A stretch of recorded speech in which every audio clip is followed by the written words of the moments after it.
All right, so now we come to Tropical Storm Florence. Obviously a big story as we head into next week.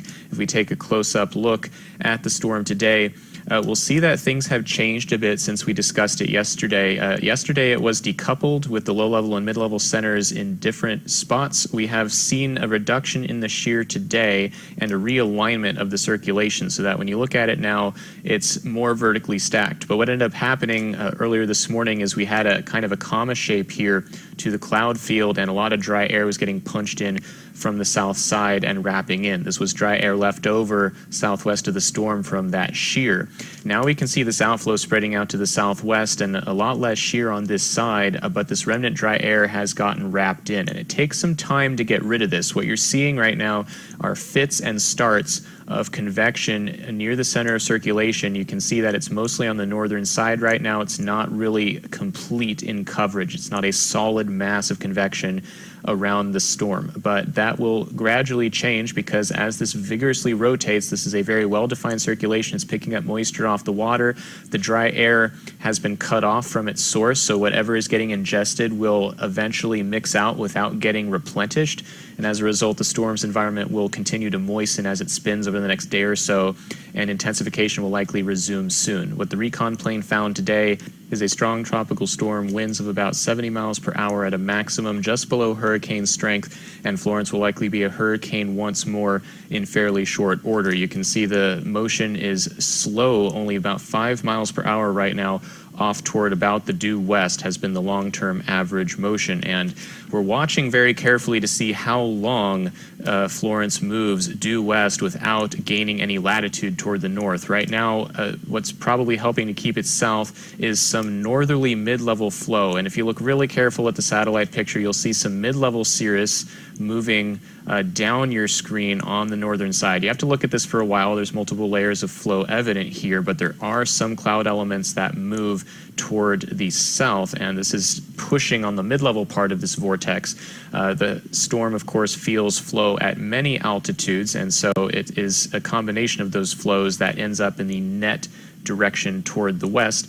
How long this little northerly flow in the mid-levels keeps this to the south without moving northward will be key, because the longer this stays toward the south, the farther south it will end up when it approaches the United States, and that will be very important in determining where the landfall location is if we do have a landfall.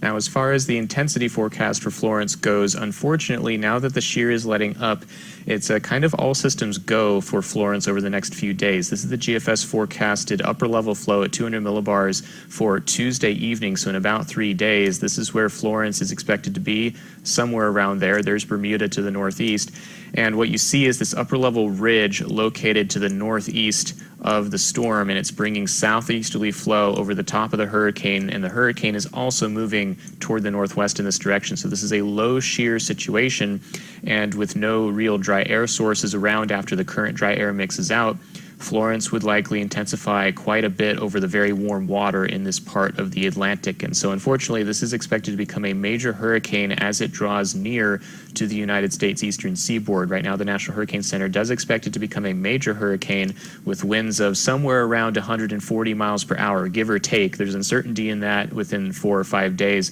but this is likely to be a very powerful hurricane of some strength as it approaches the coast, and therefore something to take seriously.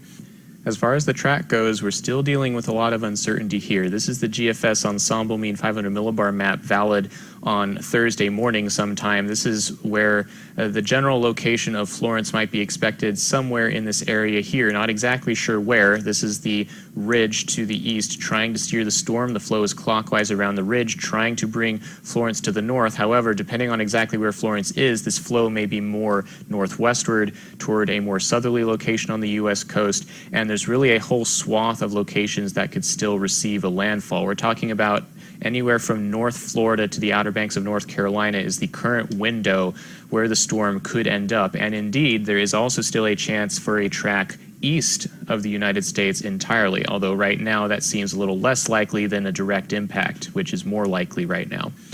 So we're dealing with where will the storm be, number one, because if it's near the northern part of this envelope, then it has a chance to stay east or move into North Carolina. But if it's farther south, then it has a chance to move more west-northwest into North Florida or Georgia or South Carolina. And that's why the short-term motion matters, as we just discussed. We also need to watch how strong this ridge is going to be, and that is something that in and of itself is uncertain. And we'll hopefully get some more data tonight. An aircraft reconnaissance mission to fly around and collect data around Florence is ongoing as I record this video, and some of that data will get into tonight's computer models and hopefully improve the forecast, and that will continue to happen over the next few days. It's not a silver bullet, but it will help. That's the hope.